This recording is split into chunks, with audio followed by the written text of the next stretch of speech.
이 시간 하나님께서 저에게 주신 말씀은 신약 성경 마가복음 14장 43절로 52절까지입니다.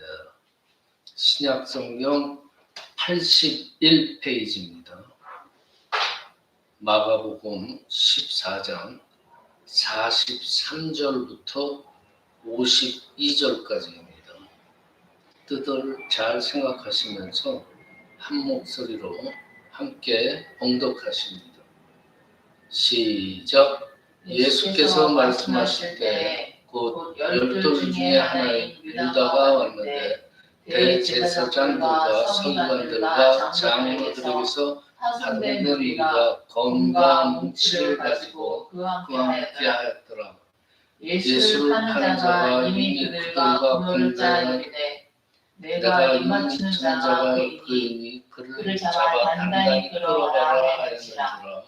이에 와서 곧 예수께 나와 랍비여 하고 입을 맞추니 그들이 예수께 손을 대어 잡거늘 곁에 서 있는 자 중에 한 사람이 칼을 빼어 대제사장의 종을 쳐 그 귀를 떨어뜨리니라. 예수께서 우리에게 말씀하시되 너희가 강도를 잡는 것 같이 검과 뭉치를 가지고 나를 잡으러 나왔느냐. 내가 날마다 너희와 함께 성전에 있으면서 가르쳤을 때 너희가 나를 잡지 아니하였도다. 그러나 이는 성경을 이루려 함이니라 하시더라. 제자들이 다 예수를 버리고 도망하니라. 한 청년이 벗은 몸에 베고리불을 들고 예수를 따라가다가 우리에게 잡히매 베고리불을 버리고 벗은 몸으로 도망하니라. 네, 아멘.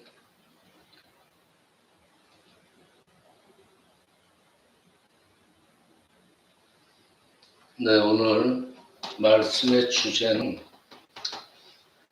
우리 믿는 자들의 위기 관리 방법이에요. 위기 관리. 항상 우리는 삶이 안전하고 평안할 때는 얼마든지 신앙을 지킬 수 있다고 장담할 수 있어요. 그러나 우리에게 삶의 위기가 다가오고 또 하다못해 생명까지 위태롭게 되면은 예수님 제자들처럼 신앙도 약속도 그냥 헌식작처럼 버리게 됩니다. 그래서 평안할 때 어떤 상황에서도 흔들리지 않도록 믿음을 든든하게 세워야 돼요. 열 처녀의 비유에서처럼 인생의 위기나 예수님의 재림은요, 예고 없이 갑자기 닥치게 됩니다.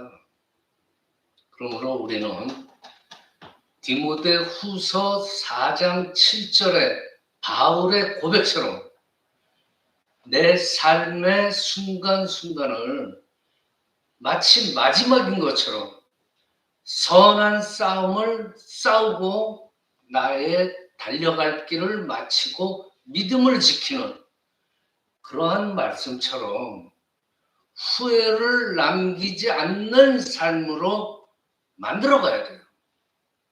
사람들은 삶의 위기가 닥치면 어떻게 해요? 무언가에 의지하려고 그러잖아요. 도와줄 사람 찾고 돈을 구하고 좋은 약들을 사방팔방 백방으로 도움을 찾게 되죠. 자, 이것들이 다 내가 의지하는 뭐예요? 세상에 있는 세상의 등불이라는 거예요. 세상에. 이것들은 결단코 진정한 도움이 되지를 못할 뿐만 아니라 영적으로도 대처 능력이 되지는 못해요. 세상의 등불들은. 이런 것들 때문에 오히려 우리가 의지하던 이 세상의 등불들을 꺼야 돼요. 위험할 때는. 지금까지 나를 의지하고 세상을 의지하던 삶의 방식을 내려놔야 돼요. 왜냐? 삶의 위기라는 건요, 하나님 의외의 것들을 의지하던 삶을 바꾸라는 하나님의 신호이기 때문이에요. 열왕기 하 20장 1절부터 3절까지 보시면요, 그때에 히스기야가 병들어 죽게 되매 아모스의 아들 선지자 이사야가 그에게 나와서 그에게 이르되 여호와의 말씀이 너는 집을 정리하라. 내가 죽고 살지 못하리라 하셨느니라.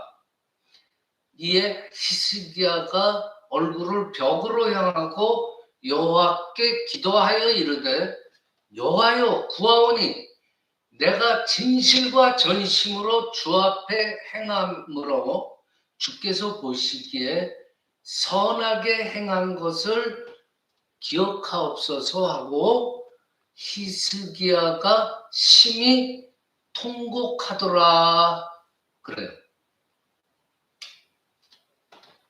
또 이스라엘 자손이 거듭거듭 하나님을 떠났을 때 하나님께서는 어떻게 해요? 블레셋과 암몬을 일으켜가지고 이스라엘 치게 해요. 자, 사사기 10장 13절부터 16절에는요. 너희가 나를 버리고 다른 신들을 섬기니 그러므로 내가 다시는 너희를 구원하지 아니하리라. 가서 너희가 택한 신들에게 부러지더라. 너희의 환난 때에 그들이 너희를 구원하게 하라 하신지라. 이스라엘 자손이 여호와께 여쭈되 우리가 범죄하였으니 주께서 보시기에 좋은 대로 우리에게 행하시려와 오직 주께 구하옵나니 오늘 우리를 건져내옵소서 하고 자기 가운데서 이방신들을 제하여 버리고 여호와를 섬김에 여호와께서 이스라엘의 공고로 말미암아 마음에 근심하시니라 그래요. 자, 이 두 이야기에서처럼 하나님의 사람이 하나님을 떠나서 세상에 마음을 두고 살 때 하나님께서는요, 우리 인생의 위기를 일부러 일으키세요. 이는 하나님을 생각하고 내 삶의 길을 하나님께로 돌이키라는 신호예요. 자, 이렇게 인생의 위기가 찾아왔을 때 그 원인을 깨달아야 돼요. 그리고 우리의 삶을 하나님의 눈으로 보게 되면 하나님의 위기에서 벗어날 수가 있어요. 하나님께서 보시니까.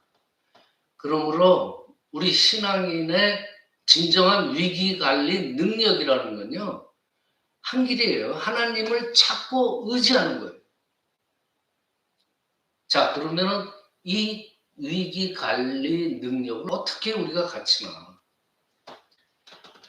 자, 예수께서 3년 동안이나 동고동락하면서 가르치셨던 제자들이 어떻게 자신들의 욕망대로 행동하잖아요. 또 위기가 오니까 어떻게 해요? 살겠다고 다 뿔뿔 흩어져서 도망쳤어요. 자, 가룟 유다, 베드로, 사도죠. 마가, 사도는 아니지만은 주님을 신실하게 따르던 제자였어요. 이 마가, 오늘 본문 있는 이 마가, 요한이라고도 그랬는데 지중해에 있는 어느 섬에서 태어나서 예루살렘에서 성장한 레위 족속이에요. 바나바 아시죠? 전도자. 바나바의 친척이에요. 그리고 초대교회 당시에 바울과 베드로 함께 선교 사역에 열심으로 동참했던 사람이에요.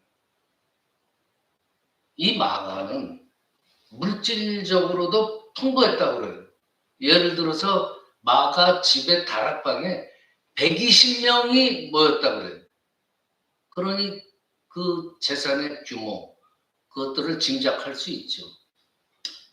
그리고 오늘 본문에 이름이 나오진 않지만은 함께 있었던 제자들은요, 예수께서 잡히실 때 어떻게 순간적으로 자기를 위해서, 자기 목숨을 위해서 다 도망쳤어요. 그 유명한 얘기, 가룟 유다. 예수님을 노예값 은이 30에 팔아요. 그러고 나서 어떻게 체포자들 안내까지 해줘요. 예수님께서 3년 동안 심혈을 기울여서 가르쳤던 제자들, 스승이 위기에 처하니까 모두 도망쳤다는 거예요. 뭐라고 썼어요? 성경에 제자들이 다 예수를 버리고 도망하니라. 그리고 또 뭐라고 그래요? 한 청년이 배 혼이불을 두르고 예수 따라가다가 잡히니까 어떻게 배 혼이불을 버리고 벗은 몸으로 빨가벗고 도망쳤더라고요. 비참한 모습들이에요. 자, 그러면은 과연 우리는 어떨까? 천국은 가고 싶죠. 그래서 예수님을 따르긴 하는데 어렵거나 손해보는 일이 닥치면 외면해요.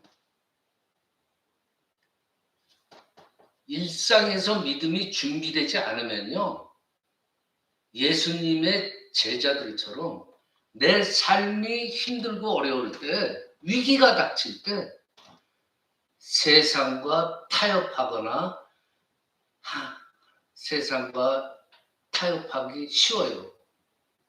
그래서 예수님께서는 그걸 아시고 뭐라고까지 얘기하시냐면 누가복음 14장 25절부터 35절에 이렇게 말씀하세요. 망대를 세우는 비유에서 전쟁하는 임금의 비유, 이걸 통해서 뭐라고 그러시냐면 미리 계산하고 따라와라 그러면. 그리고 또 26절, 27절에는 물은 내게 오는 자가 자기 부모와 처자와 형제와 자매와 더욱이 자기 목숨까지 미워하지 아니하면 내 제자가 되지 못한다. 누구든지 자기 십자가를 지고 나를 따르지 않는 자들은 능히 내 제자가 되지 못하리라 그래요. 그리고 이어서 그 뒤에는 뭐라고 그러시냐면 이와 같이 너희 중에 누구든지 자기의 모든 소유를 버리지 아니하면 능히 내 제자가 되지 못하리라. 자, 이 말씀에서 예수께서 그리스도인의 위기 관리 능력을 말씀하시는 거예요. 예수께서 말씀하신 예수님을 따르는 신앙인의 위기 관리 능력 첫 번째는 뭐예요?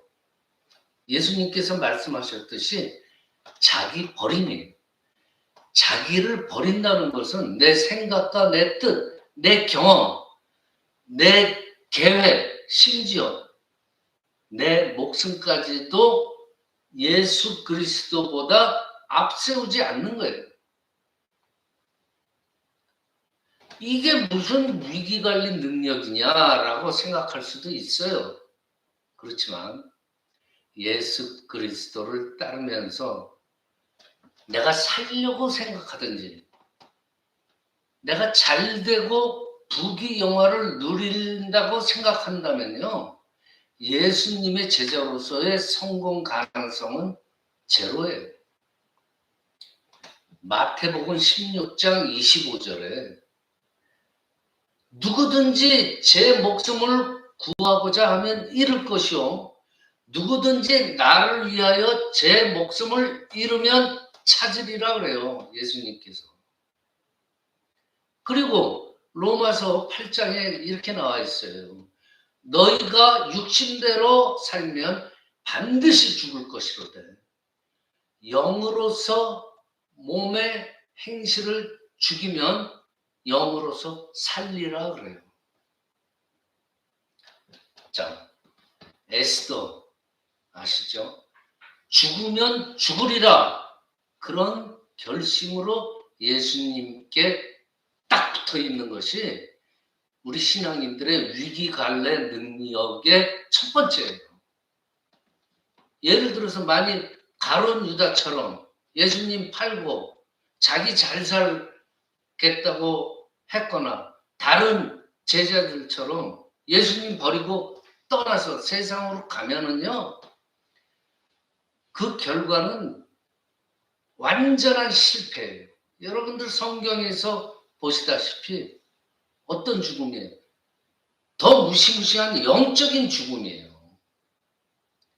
예수님께서 말씀하신 위기 관리 능력의 두 번째는요, 말씀과 기도로 깨어있는 거예요. 오늘 본문 앞쪽에 보면은 37절, 38절에 돌아보사 제자들이 자는 것을 보시고 베드로에게 말씀하시되 시몬아 자느냐?